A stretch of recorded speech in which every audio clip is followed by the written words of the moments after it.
नमस्कार दोस्तों, स्वागत है आपका आज के मुख्य समाचार में, जिसमें सबसे पहली और बड़ी खबर में आपको बताएंगे कि क्या जेल से बाहर आएंगे लालू यादव। चारा घोटाला मामले में लालू यादव की जमानती पर सुनवाई होने वाली है। दूसरी बड़ी खबर में जिक्र होगा कि बिहार में कोरोना लहर, कांग्रेस ने तत्काल लॉकडाउन लगाने की उठाई मांग। और तीसरी बड़ी खबर में आपको बताएंगे कि सर्वदलीय बैठक से पहले कांग्रेस की सरकार से मांग, बिहार लौट रहे मजदूरों को मिले 6,000 रुपया। दोस्तों, हर एक खबर की गहराई में आपको ले जाएंगे, लेकिन उससे पहले अगर आपको भी ऐसा लगता है कि बिहार में सरकार कोरोना को लेकर सख्त कदम नहीं उठा रही है, तो आप अभी को लाइक कीजिए और इस लाल बटन को दबा के चैनल को फ्री में सब्सक्राइब करके घंटी बजाकर कमेंट में लिखिए जय हिंद। दोस्तों, रुक करते हैं तमाम बड़ी खबरों की तरफ। चारा घोटाले में लालू प्रसाद की जमानत पर सुनवाई आज, बेल मिली तो जेल से आएंगे बाहर। जी हां दोस्तों, चारा घोटाला मामले में सजायाफ्ता लालू यादव की जमानत पर 17 अप्रैल को हाईकोर्ट में सुनवाई होगी। यह मामला 9 अप्रैल को भी सुनवाई के लिए सूचीबद्ध था, लेकिन सीबीआई ने जवाब दाखिल करने के लिए अदालत से समय की मांग की थी, जिसे अदालत ने स्वीकार कर लिया था। इसके बाद 16 अप्रैल के लिए सूचीबद्ध हुआ। 16 को सैनिटाइजेशन के लिए हाईकोर्ट को बंद करने के कारण सभी मामले 17 के लिए टाल दिए गए थे। दुमका कोषागार से अवैध निकासी के मामले में लालू प्रसाद ने जमानत के लिए आधी सजा पूरी काटने का दावा करते हुए याचिका दायर की है। इस मामले में सीबीआई की अदालत ने लालू प्रसाद 7 साल की सजा 2 अलग अलग धाराओं में सुनाई है। लालू प्रसाद ने दावा किया है कि वह आधी सजा पूरी कर चुके हैं। सीबीआई का दावा है कि लालू प्रसाद की आधी सजा अभी पूरी नहीं हुई है। शुक्रवार को लालू प्रसाद को यदि जमानत मिलती है तो वह जेल से बाहर आ जाएंगे। लालू प्रसाद का फिलहाल दिल्ली के एम्स में इलाज चल रहा है। रुख करते हैं अगली खबर की तरफ। बिहार में कोरोना लहर, कांग्रेस ने तत्काल लॉकडाउन लगाने की मांग की। जी हां दोस्तों, बिहार में कोरोना की भयावह होती स्थिति के मद्देनजर विपक्ष ने सरकार से तत्काल लॉकडाउन लगाने की मांग की है। कांग्रेस पार्टी के प्रवक्ता व विधान पार्षद प्रेमचंद मिश्रा ने आज कहा कि बिहार में कोरोना बेकाबू हो गया है, विशेषकर पटना की स्थिति बहुत खराब है। उन्होंने कहा कि कोरोना की दूसरी लहर में सरकारी उदासीनता और प्रशासनिक विफलताओं के कारण स्थिति बेहद विकराल हो गई है। उन्होंने बताया कि प्रदेश में जब तक स्थितियां सामान्य नहीं होंगी, तब तक कांग्रेस के प्रदेश से लेकर जिला मुख्यालयों को अनिश्चित काल तक बंद करने का फैसला लिया गया है। उन्होंने कहा कि कांग्रेस ने कोरोना संक्रमण की भयावहता को देखते हुए कार्य कृषि कानूनों के खिलाफ 5 अप्रैल को प्रस्तावित अपने धरने को पहले ही स्थगित करते हुए राजनीतिक एवं सार्वजनिक कार्यक्रम सहित सभी स्तर कार्यक्रम रद्द कर दिया था। प्रेमचंद मिश्रा ने कहा कि कांग्रेस पार्टी कोरोना के भयावह और घातक परिस्थिति को समझ रही है और सरकार की अक्रमण्यता को देखते हुए उसने ये फैसला लिया है। साथ ही आम जनता से अपील की है कि कोरोना के बढ़ते प्रकोप में अपने और परिवार की सुरक्षा का विशेष ख्याल रखें। उन्होंने कहा कि बजट सत्र के दौरान बिहार सरकार ने दावा किया था कि हमारे पास पीपीई किट और जांच किट पर्याप्त मात्रा में है, लेकिन अब ये झूठा साबित हो रहा है। राज्य के अस्पतालों में ऑक्सीजन खत्म हो गया है। सरकार को लॉकडाउन की ओर तत्काल बढ़ना चाहिए। यहाँ बता दें कि कोरोना की भयावह स्थिति को देखते हुए प्रदेश कांग्रेस कार्यालय सहित सभी जिला कार्यालयों को बंद कर दिया गया है। बिहार प्रदेश कांग्रेस कमेटी के अध्यक्ष डॉक्टर मदन मोहन झा ने एक आदेश जारी करते हुए कहा कि कांग्रेस का राज्य मुख्यालय सदाकत आश्रम सहित पूरे राज्य के जिला कार्यालय अनिश्चित काल के लिए बंद रहेंगे। प्रदेश कांग्रेस के मीडिया विभाग के अध्यक्ष राजेश राठौड़ ने कहा कि सदाकत आश्रम में केवल आवासीय कर्मचारियों के ही रहने की अनुमति रहेगी। रुख करते हैं अगली खबर की तरफ। सर्वदलीय बैठक से पहले कांग्रेस की सरकार से मांग, बिहार लौट रहे मजदूरों को मिले 6,000 रुपए। जी हां दोस्तों, बिहार में रोजाना कोरोना के रिकॉर्ड मामले सामने आ रहे हैं। ऐसे में लॉकडाउन की आहट के चलते कई मजदूर दूसरे राज्यों से वापस बिहार लौट रहे हैं। मुख्यमंत्री नीतीश कुमार आज सचिवालय में कोविड-19 की स्थिति को लेकर सर्वदलीय बैठक कर रहे हैं। माना जा रहा है कि इस बैठक में सीएम कुछ बड़े फैसले ले सकते हैं। वहीं सर्वदलीय बैठक से पहले कांग्रेस नेताओं का एक बयान सामने आया है। कांग्रेस नेता और पूर्व सांसद रंजीत रंजन ने दूसरे राज्यों से आने वाले मजदूरों के खाते में हर महीने 6-6 हजार रुपए दिए जाने की मांग की है। वहीं कांग्रेस कमेटी, रिसर्च विभाग एवं मैनिफेस्टो कमेटी के चेयरमैन आनंद माधव ने पंचायत चुनाव को स्थगित करने की मांग की है। उन्होंने चुनाव आयोग से स्थिति सामान्य होने तक चुनाव न कराने का अनुरोध किया है। माधव ने कहा कि इस साल राजनीतिक रैलियों में कोरोना ने सबसे ज्यादा कहर मचाया है। कांग्रेस नेता का कहना है कि राज्य में सक्रिय मामलों की संख्या 25,000 के आसपास पहुंच गई है। ऐसे में यदि पंचायत चुनाव कराए जाते हैं तो महामारी की वजह से कितने लोगों की मौत होगी, इसका अंदाजा लगाना मुश्किल है। रुख करते हैं अगली खबर की तरफ। शमशान घाट की घेरेबंदी पर प्रियंका गांधी का हमला, त्रासदी छिपाने में अपने संसाधन लगाने की बजाय ठोस कदम उठाई सरकार। जी हां दोस्तों, कांग्रेस महासचिव प्रियंका गांधी ने उत्तर प्रदेश में कोरोना वायरस संक्रमण के बढ़ते मामलों को देखते हुए बृहस्पतिवार को प्रदेश की भाजपा सरकार पर निशाना साधा और कहा कि त्रासदी छिपाने में अपना समय, संसाधन और ऊर्जा लगाने की बजाय योगी सरकार को संक्रमण फैलने से रोकने के लिए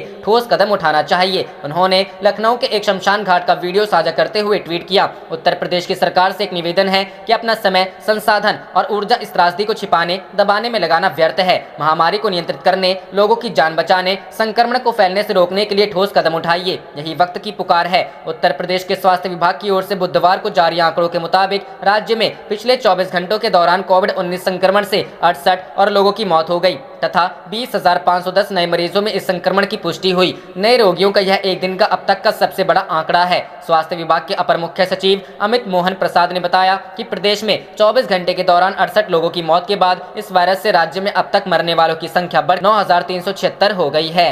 रुख करते हैं अगली खबर की तरफ। यूपी में बेकाबू कोरोना, बिना दवा इलाज के जा रही लोगों की जान, पूर्व जज के पत्र ने खोली योगी सरकार के दावों की पोल। जी हां दोस्तों, उत्तर प्रदेश में कोरोना बेकाबू होता जा रहा है। हालत यह है कि अस्पतालों में बेड और दवाओं की कमी है तो शमशान स्थलों पर अंतिम संस्कार के लिए लंबी कतारें लगी हैं। इस बीच एक रिटायर्ड जिला जज रमेश चंद्र का एक मार्मिक पत्र सामने आया है जिसने उत्तर प्रदेश की योगी सरकार के उन दावों की पोल खोल कर रख दी है जिसमें कोविड संक्रमित लोगों की मदद के दावे किए जा रहे हैं। पत्र के मुताबिक रमेश चंद्र की 64 वर्षीय पत्नी मधुचंद्र कोविड पॉजिटिव पाई गई। उन्हें किसी अस्पताल में दाखिला नहीं मिला और घर पर ही क्वारंटीन होना पड़ा। कल मधुचंद्र की मृत्यु हो गई, जिसके बाद रमेश चंद्र ने यह पत्र लिखा है। उन्होंने लिखा है, मैं कल सुबह 7 बजे से लगातार सरकार द्वारा दिए गए नंबरों पर फोन करता रहा, लेकिन ना तो कोई दवा देने आया और न ही अस्पताल ले जाने की प्रक्रिया की गई। वर्तमान समय में स्थिति यह है कि कोई शव उठाने वाला तक नहीं है। कृपया मदद की जाए। अगर एक रिटायर्ड जज को इन हालात का सामना करना पड़ रहा है तो आम लोगों की मुसीबतों का अनुमान लगाना कठिन नहीं है।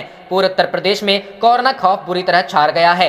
बीते 24 घंटों के दौरान राज्य में 24,000 से ज्यादा मामले सामने आए। बुधवार को 20,000 से ज्यादा केस सामने आए थे। इनमें भी राज्य की राजधानी लखनऊ सर्वाधिक प्रभावित है। यहाँ अकेले एक दिन में 5,000 से ज्यादा केस रिपोर्ट किए गए। इसके बाद प्रयागराज, वाराणसी, कानपुर और योगी की गृह जनपद गोरखपुर का नंबर है। दरअसल राज्य में कोरोना संक्रमण की रफ्तार बहुत तेज हो चुकी है। मार्च के पहले सप्ताह में उत्तर प्रदेश में सिर्फ 1700 एक्टिव केस थे, लेकिन सिर्फ एक महीने में इनकी तादाद बढ़कर 1 लाख के आसपास पहुंच चुकी है। 14 अप्रैल तक राज्य में 95,980 एक्टिव केस थे। बीते एक सप्ताह में अकेले 68,000 के करीब केस। रुख करते हैं अगली खबर की तरफ। चारा घोटाले में लालू प्रसाद की जमानत पर कोरोना का पेच, हाईकोर्ट में सुनवाई फिर टली। दुमका कोषागार मामले में दी है याचिका। जी हां दोस्तों, चारा घोटाले में सजायाफ्ता लालू प्रसाद यादव की जमानत पर कोरोना का पेच आ गया है। 16 अप्रैल को हाईकोर्ट में सुनवाई होनी थी, लेकिन इसे टाल दिया गया है। बताया जा रहा है कि हाईकोर्ट को शुक्रवार को सैनिटाइज करने के लिए सभी मामलों को टाल दिया गया है। लालू का मामला 9 अप्रैल को भी सुनवाई के लिए सूचीबद्ध किया गया था। सीबीआई ने जवाब दाखिल करने के लिए अदालत से समय की मांग की थी, उसे अदालत ने स्वीकार कर लिया था। दुमका कोषागार से अवैध निकासी के मामले में लालू प्रसाद ने जमानत के लिए आधी सजा पूरी करने का दावा करते हुए याचिका दायर की है। इस मामले में सीबीआई की अदालत ने लालू प्रसाद को 7-7 साल की सजा 2 अलग-अलग धाराओं में सुनाई है। लालू के वकील ने दावा किया कि वे आधी सजा पूरी कर चुके हैं, जबकि सीबीआई का दावा है कि लालू प्रसाद की आधी सजा अभी पूरी नहीं हुई है। ऐसे में शुक्रवार की सुनवाई पर लोगों की नजरें लगी थी। लालू प्रसाद की याचिका पर सुनवाई होती और जमानत मिलती है तो वे जेल से बाहर आ जाते। अन्य मामलों में उन्हें पहले मिल चुकी है। लालू प्रसाद का फिलहाल दिल्ली के एम्स में इलाज चल रहा है। रुख करते हैं अगली खबर की तरफ। यूपी में लॉकडाउन लगाने को लेकर इलाहाबाद हाईकोर्ट ने सरकार को दिया ये निर्देश। तेजी से बढ़ रहे केस। जी हां दोस्तों, देश में बड़ी संख्या में कोरोना वायरस के नए मामलों की रिपोर्ट देने वाले राज्यों में उत्तर प्रदेश भी शामिल है। राज्य के स्वास्थ्य विभाग ने मंगलवार को बताया कि उत्तर प्रदेश में पिछले 24 घंटों में 18,021 नए कोरोना वायरस मामले दर्ज किए हैं। ऐसे में उत्तर प्रदेश में कोविड-19 मामलों में उछाल के बीच इलाहाबाद हाईकोर्ट ने मंगलवार को राज्य सरकार को सबसे अधिक प्रभावित जिलों में फुल लॉकडाउन लगाने पर विचार करने का निर्देश दिया। ट्रैकिंग, टेस्टिंग और ट्रीटमेंट को बढ़ाने की सलाह। हाईकोर्ट ने यूपी सरकार से ट्रैकिंग, टेस्टिंग और ट्रीटमेंट को बढ़ाने के लिए भी कहा है, जिससे कि लोगों को समय रहते इलाज मिल सके। उत्तर प्रदेश सरकार ने पहले ही नवरात्रि और रमजान के दौरान वैश्विक महामारी कोविड-19 महामारी के प्रभावी नियंत्रण के लिए धार्मिक स्थानों पर 5 या अधिक लोगों की सभा पर प्रतिबंध की घोषणा की है। राज्य में सक्रिय कोविड-19 मामले 95,980 हो गए हैं। पिछले 24 घंटों में 3,474 रिकवरी और 85 मौतें हुई हैं। उत्तर प्रदेश के मुख्यमंत्री योगी आदित्यनाथ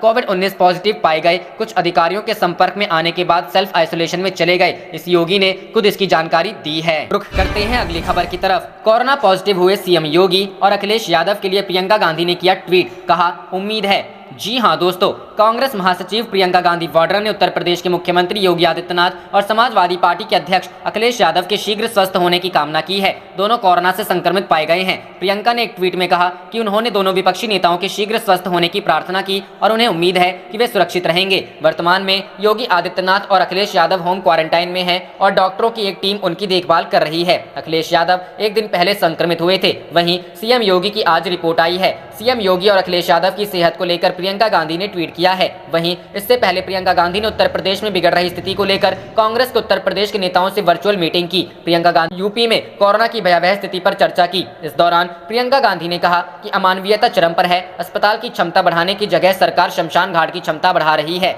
सरकार आंकड़ों से नहीं बल्कि लोगों की जिंदगी से खेल रही है। प्रदेश की जनता से वादा है कि कांग्रेस उनकी हर संभव मदद के लिए तैयार है।